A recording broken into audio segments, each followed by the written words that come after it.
So my face cam isn't working at the moment, guys. I only have my hand cam. But can you please turn on your cameras so I see your lovely faces?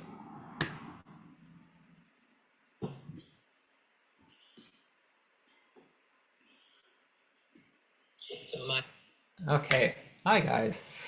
All right, so welcome to Performance Seminar. We have two people here with us today. We've got Alex and Samantha. And Alex, why don't you go first and introduce yourself and the piece and the composer? Okay. Hi, my name is Alex, and I'll be playing First Loss. There, you take it away.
Okay, let's all give Alex a round of applause. Good work, Alex. That is a really tricky piece. In some ways, it's like a slow and kind of thoughtful piece. So it might not sound too hard, but it actually is really hard. So very good job learning that. Is this your first performance on this piece? Yes. Yeah. It is. Okay, really nice job. And Samantha, can you introduce your piece and tell us who the composer is? My name is Samantha, and I'm playing the Sonatina. Okay, and you're doing this by memory today? So the thing is, I don't really have it memorized. Okay. Okay. So take it away, and we'll be your eager audience.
Okay, round of applause for Samantha.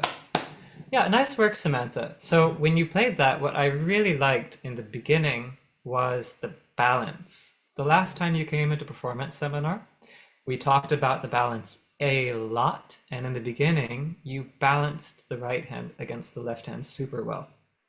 So that was really well done. As you got to the end of the piece and you got a little less familiar with the notes, then the left hand got a little bit too loud again. So you just want to keep paying attention to that balance, especially towards the end of the piece where the left hand can get too loud. Okay? Okay. Okay, good. Guys, let's shift over to the second part of class. And actually, Samantha, why don't we start with your piece? And if you'll excuse me for just 1 second, guys, I need to grab my iPad because what I want to talk about needs annotations. So give me a second.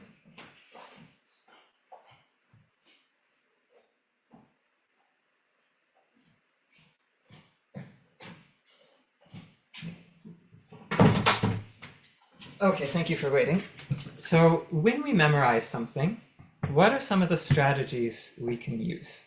Let's go through both of you, and we'll talk about memory. Ugh, can't type. Memory strategies.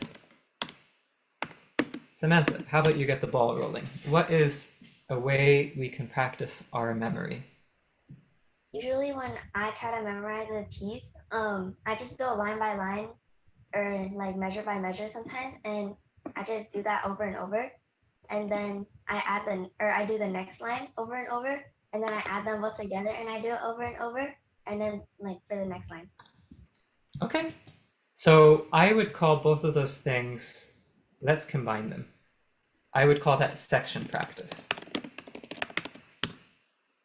Because you're doing small sections by memory and then gradually combining them. Okay, really good start. That is an excellent strategy.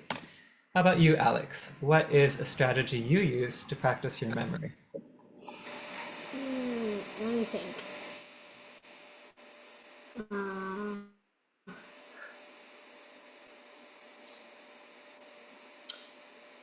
So when I memorize it, I usually memorize the repeating sections. Like if the left hand repeats a lot, then I would memorize the left hand first, and then I would add the right hand after.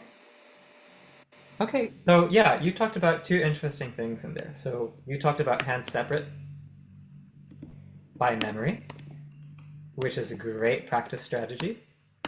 And the other one, you were talking about repetition. Can you say that again? So like, so like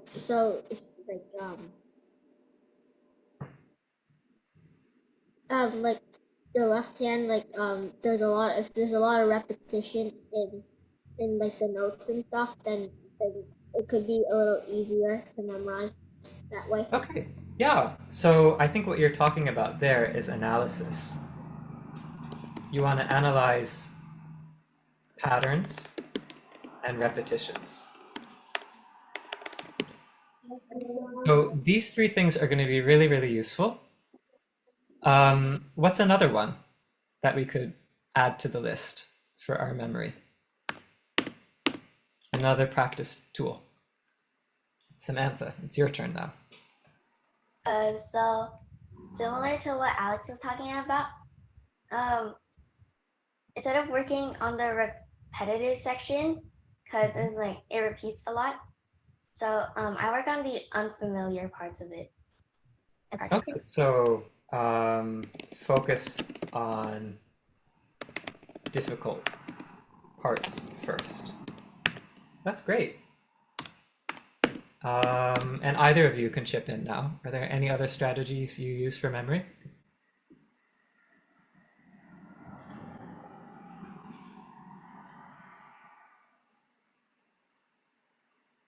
How about backwards practice? Do you guys ever practice memory backwards?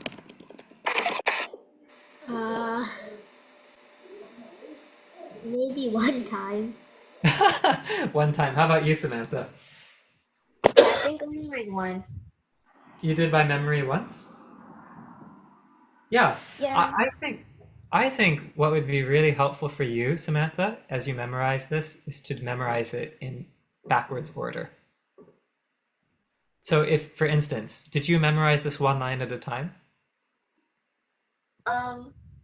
I did memorize like the first line, but I haven't really focused on memorizing the whole thing, but rather still trying to get familiar with the notes because towards the end I struggled a little bit with the finger numbering and stuff. I see. So you're just still coming to grips with the ending, but you memorized the first line. Yeah. Okay.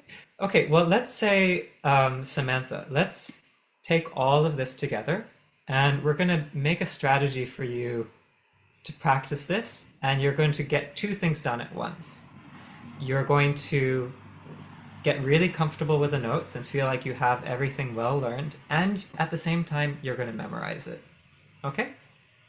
Okay. Okay, so the practice strategy I think we should use is line by line, backwards, hands separate, hands together. And I think if you do each line like this, you're going to feel really, really comfortable with it. Okay? Can we just try a little bit of this together? Okay. So let's try the last line. And if we're following, sorry, this is getting hard to read. Let me put this here. If we're applying our practice strategy, we have line by line. Okay, so we have the last line backwards, and we're doing hands separate. So which hand would you like to practice first? The right hand. Okay, so let's play the right hand once with the music. I start from the beginning of the line, right? Sure, you can do that.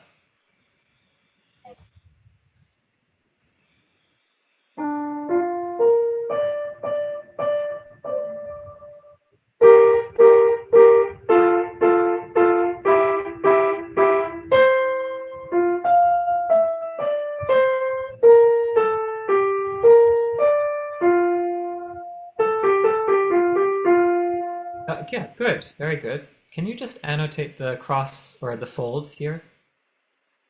5, 4, 3, 1. There's the fold. And this is the 3 finger here.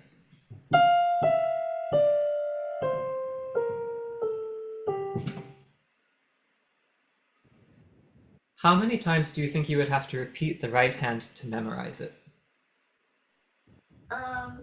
Maybe like a few more times. Okay, could we try that? Let's do a couple more times together. Okay.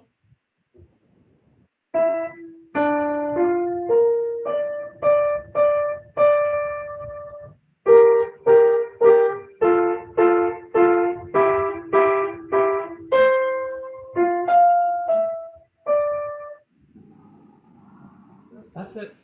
Fold.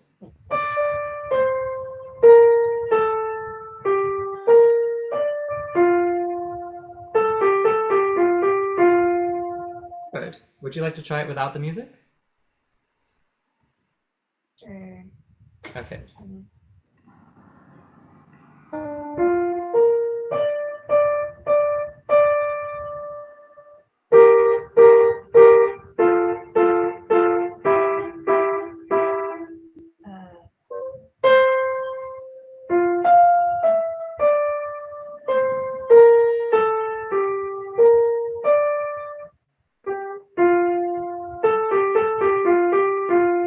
Ah, there you go. Exactly, Samantha. So you already have it memorized. I mean, it wasn't perfect, of course, because we just did it twice, and it was the first time you tried it by memory, but it's already there. That's pretty cool. Okay, so can you see that if you did the left hand now, and then memorize the left hand, and then you memorize the hands together on this line, you would have it down. And then you could do that with the second to last line and then the third to last line. And then within like 2 or 3 days, you could memorize the whole piece like that. Does that make sense? Samantha, are you there? Yeah. Hello. Okay, yeah, can you hear me now? Yeah. Does that make sense? Mm-hmm. Okay, so I would really strongly recommend that practice strategy. Line by line, backwards, hands separate, hands together. Could you please write that into your music?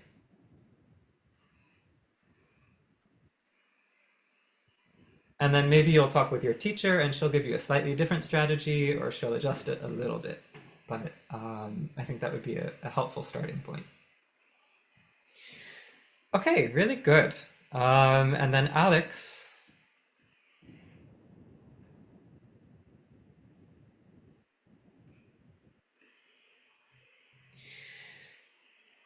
what do you think is the next step for you in this piece?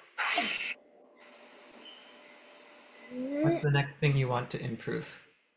Uh, maybe make it smoother.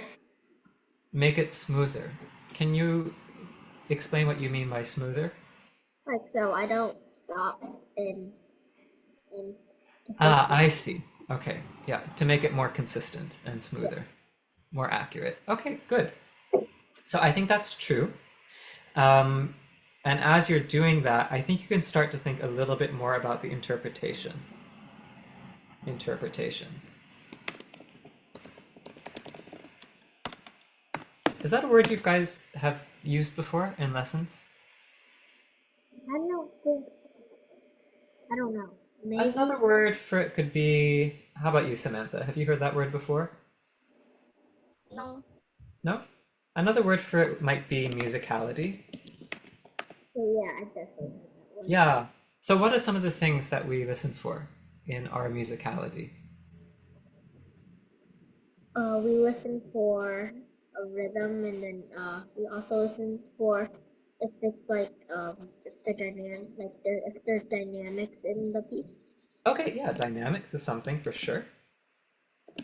Samantha, what's something else we listen for in a musical performance?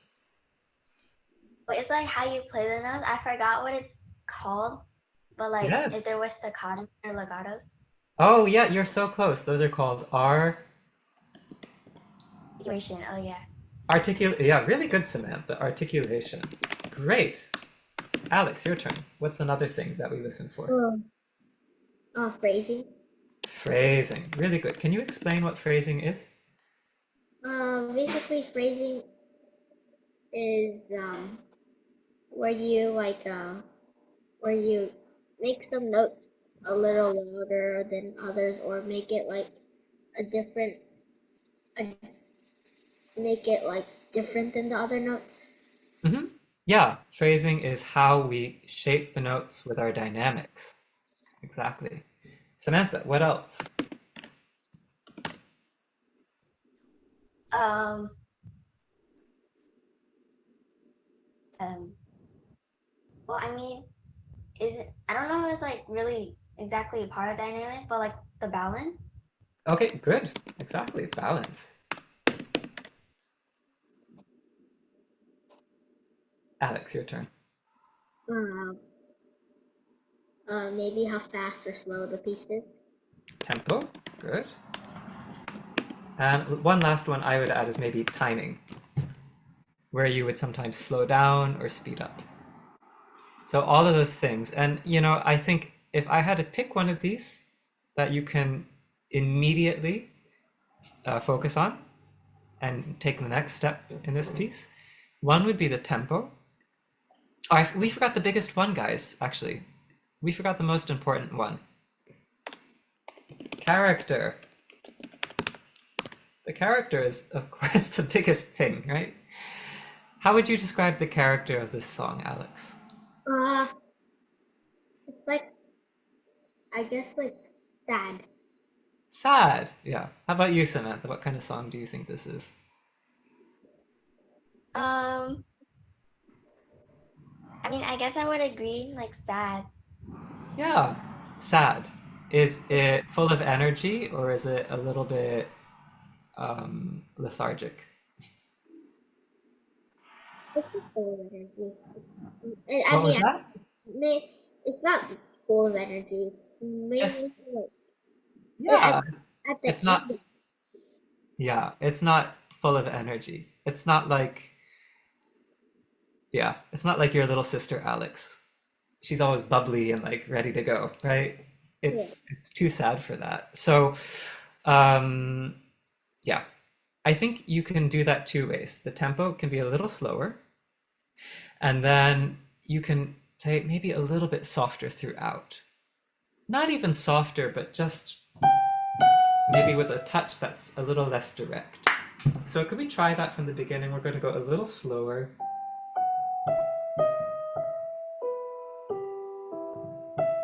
And we're not going to hit the bottom of the key too directly. We're going to sink in gently. Okay.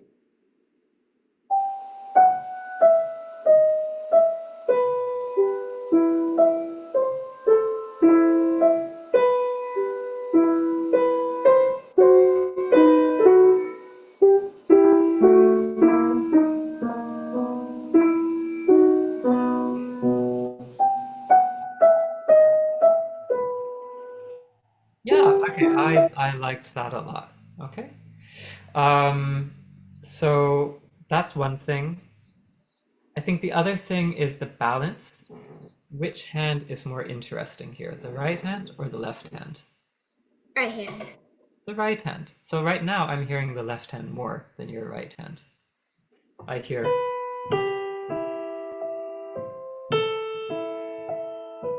I'm exaggerating. But I think you can shift the balance more to the right hand. Right hand. Right hand. Could you try? Okay.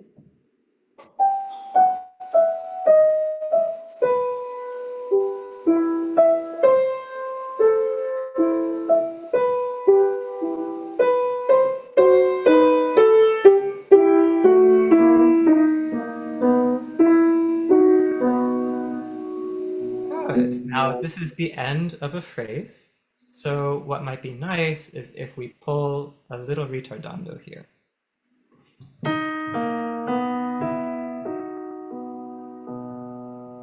And then we go on. Because that way we feel like the phrase ends. Can you maybe try from this B here?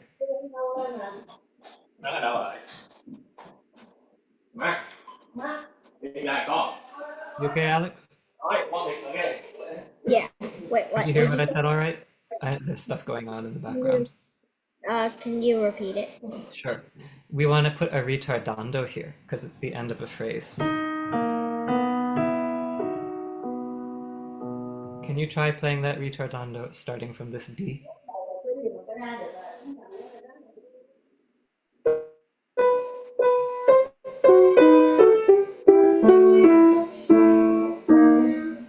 Yeah, it's too fast, Alex.